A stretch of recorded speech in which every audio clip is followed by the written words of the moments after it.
తాకట్లో ఉన్న బంగారాన్ని విడిపించి ఆ రోజున మార్కెట్ ధర కట్టి మిగిలిన డబ్బును మీకు అందిస్తుంది కొమ్మూరి గోల్డ్. ఊరికే తీసేయడం కాదు. మీరు సినిమా చూసారు కదా, ఎక్కడ ఏదో చుట్టేశారు, ఏం లేదు. ఇదేదో అశ్రద్ధతో తీశారు అన్నట్టు ఏం ఉండదు అక్కడ.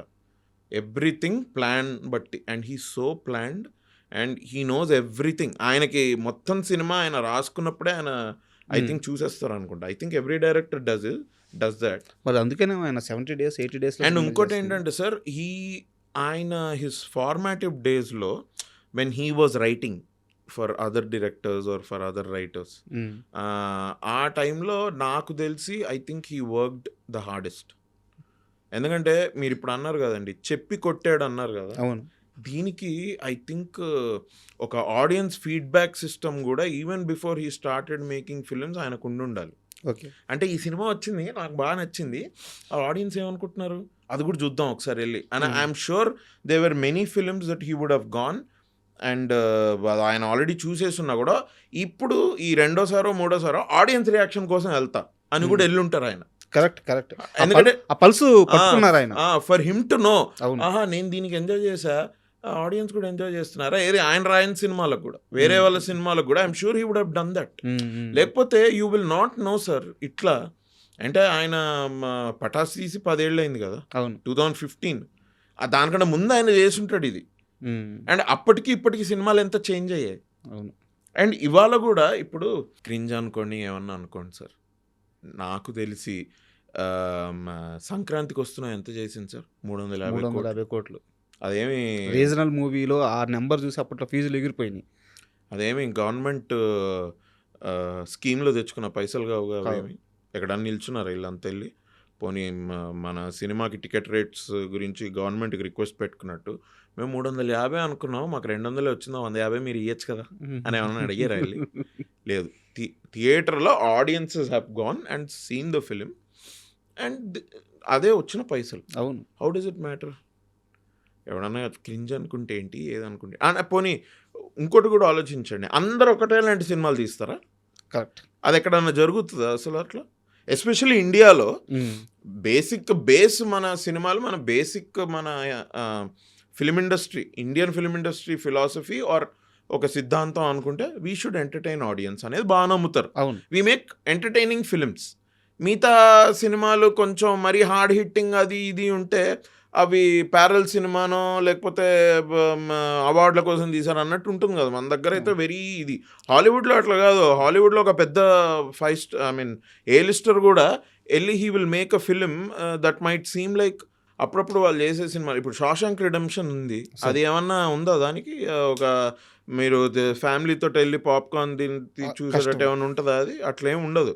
మరి టాప్ గన్ ఉంటుంది కదా, మరి మిషన్ ఇంపాసిబుల్ ఉంటుంది కదా, అక్కడైతే అన్ని సినిమాలకు ఒక యాక్సెప్టెన్స్ ఉంది. ఇక్కడ ప్రిడామినెంట్లీ ఎంటర్టైన్మెంట్ అన్నప్పుడు each one of them will have their own take about entertainment, how they but అలా ఉంటేనే బ్యూటీ కూడా. అది కూడా అదే సార్ బ్యూటీ. ఇప్పుడు సార్ నేనేమంటా అంటే, ఇప్పుడు మీరు ఒక షాపింగ్ మాల్కి వెళ్ళారు సార్, షాపింగ్ మాల్లో 10 రకాలు చేయొచ్చు. ఒకటే సినిమాల గురించే ఉంటే మొత్తం షాపింగ్ మాల్ షాపింగ్ మాల్ అవ్వదు కదా. బట్టలు కొనుక్కోవచ్చు, అన్నము తినొచ్చు, తాగొచ్చు, పిల్లలు గేమ్స్ ఆడొచ్చు, మీరు చెప్పులు కొనుక్కోవచ్చు, బట్టలు కొనుక్కోవచ్చు, అలాగే సినిమాలు కూడా చూడొచ్చు, జంక్ ఫుడ్ తినొచ్చు. అవును. ఒక షాపింగ్ మాల్లోనే అంత వెరైటీ ఉంటే ఇండస్ట్రీలో ఎందుకు ఉండదు? అంటే ఎంత పర్టికులర్గా నేను అనిల్ గారి గురించి ఎందుకు అడిగానంటే, యాక్చువల్గా నేను ఇది ఆయన అడగాలనుకున్నాను. నాకు ఆయన ఉండే బిజీ వల్ల ఆ ప్రెస్ మీట్కి నేను రాలేకపోయాను. సో ఆయన ఇంటర్వ్యూ నాకు దొరకలేదు, కాబట్టి తెలుసుకోవాలని అడిగాను. Great conviction in what he does. మంచిగా నమ్ముతారు ఆయన, నమ్ముతారు. అండ్ షూట్ చేసేటప్పుడు మీరు చూస్తే మీరు ఇంక ఈ క్వశ్చన్ అడగరు ఇంకా. ఎందుకంటే నమ్మకం ఆయనకి, చాలా నమ్మకం ఆయనకి. ఆయన స్క్రిప్ట్ మీద ఒక 200% నమ్ముతాడు ఆయన. Okay. And at the same time మీకు చెప్పా కదా, ఒక ఆడియన్స్ ఫీడ్బ్యాక్ కూడా ఉంది ఆయనకి. ఆయన సిస్టమ్ ఆయనకు ఉంది. అండ్ చిరంజీవి గారు చెప్పారా, ఆయనే అపోజిషన్ లీడర్ అయిపోతాడు ఆయన సినిమా మీదని. ఇది అవసరం లేదు కట్ చేయి, ఇది అవసరం లేదు కట్ చేయి. తెలియడానికి కూడా how does he know that ఇది కట్ చేస్తే బెటర్, అది కాకుండా ఇది కట్ చేయాలని మీకు ఎందుకు అనిపించింది? సో పల్స్ తెలియడం. So I don't think it is real audiences going to go watch his film. Enjoying the film. నేను మణిశంకర్ వరప్రసాద్ సినిమా అయితే 12th రోజు వెళ్ళా. మా 5-6 ఫ్రెండ్స్ తోటి నేను ఆర్టీసీ క్రాస్ రోడ్స్కి వెళ్ళాను. కూర్చుంటే 40 years 50 years 55 years అంకుల్స్ లేచి డాన్స్ చేస్తున్నారు. నాకు ఒకటేసారి ఓహో, అంటే ఒక ఇందిరాకు కూడా ఇలానే చేసి ఉంటారు. వాళ్ళు అప్పుడు యంగ్స్టర్స్. వాళ్ళు యంగ్స్టర్స్ కదా, ఒక గ్యాంగ్ లీడర్, ఒక కొండబీటి దొంగ, ఇట్లా వీళ్ళు ఒక ఘరానా మొగుడు, ఒక హిట్లర్, ఇట్లైనా వాటన్నిటికీ వీళ్ళు ఇట్లా they really enjoyed the film sir. So దానికి ఇంకా పేరు పెట్టడానికి అవసరం లేదు. పెట్టేవాళ్ళు పెట్టుకోనియండి, బట్ సార్ పట్టించుకోని anyway, and I think he's doing great. And Manishankara Varaprasad గురించి నాకు ఇంకొక క్వశ్చన్. యా హర్షవర్ధన్ గారితో మాట్లాడినప్పుడు ఆయన ఇంటర్వ్యూలో ఒక మాట చెప్పారు. చిరంజీవి గారు యాక్ట్ చేస్తున్నప్పుడు అనిల్ గారు వెళ్ళి ఒక్కో దగ్గర కరెక్ట్ చేసేవాళ్ళంట. ఆయన ఏందిరా చిరంజీవి గారిని ఈయన కరెక్ట్ చేస్తున్నారంటే ఈయన వెళ్ళి చెప్తుంది ఏదో కాదు, సార్ ఆ గ్యాంగ్ లీడర్లో లుక్ ఇవ్వండి, సార్ ఆ ముఠా మేస్త్రిలో చెయ్యి తిప్పినట్టు తిప్పండి, ఈ చెప్తున్నారంట. ఇలాంటి చిన్న చిన్న కరెక్షన్లు అనిల్ రావిపూడి గారు చేస్తున్నప్పుడు చిరంజీవి గారి రియాక్షన్ ఏంటి? ఒక్కసారి అయితే నేను చిరంజీవి గారు నార్మల్గా షార్ట్ అయిన తర్వాత కూర్చుంటే మాట్లాడుతున్నప్పుడు అన్నారు, అనిల్ రావిపూడి ఒకటి రాసుకునేటప్పుడు ఒకటి అనుకుంటాడే, అది కనుక మనం దాన్ని తప్పి వేరే ఏదైనా చేద్దాం అనుకుంటే అస్సలు తీసుకోలేడు, పాపం అల్లాడిపోతాడు చిన్నపిల్లోడిలాగా. అంటే ఆయన కూడా ముచ్చటగానే ఆ మాట అన్నారు. సో వెరీ పర్టికులర్, మనం ఇట్లా చేయాలంటే ఇట్లా చేయాలి, ఎందుకంటే ఆయన అలా అనుకొని రాసుకున్నాడు. అది ఏదైందా నా షాట్ నాకే చెప్తున్నాడు. అవును.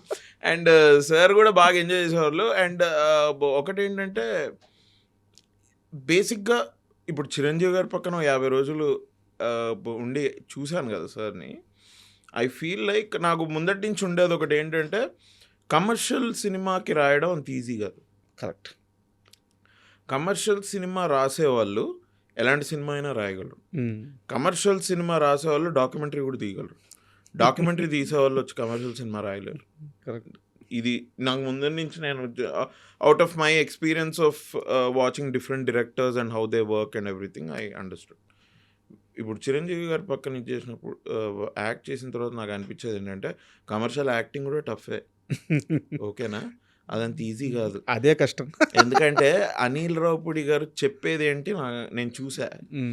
సార్ దాన్ని ఎంత బాగా ఓన్ చేసుకొని అనిల్ రావిపూడి గారికి నచ్చిందే ఇచ్చి, అండ్ ఆయన కూడా అంటే ఆయన తాలూకా ఐడియా కూడా ఎగ్జిక్యూట్ అయ్యేలాగా ఎంత బాగా ఆయన first of all his experience obviously, plus Anil గారు కూడా హ్యాపీ దాంతో.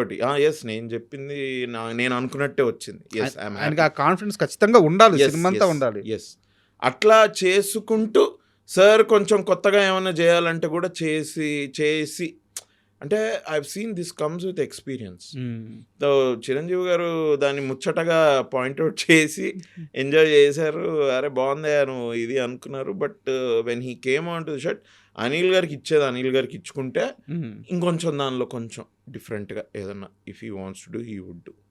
అట్లా ఐ సీన్ దట్.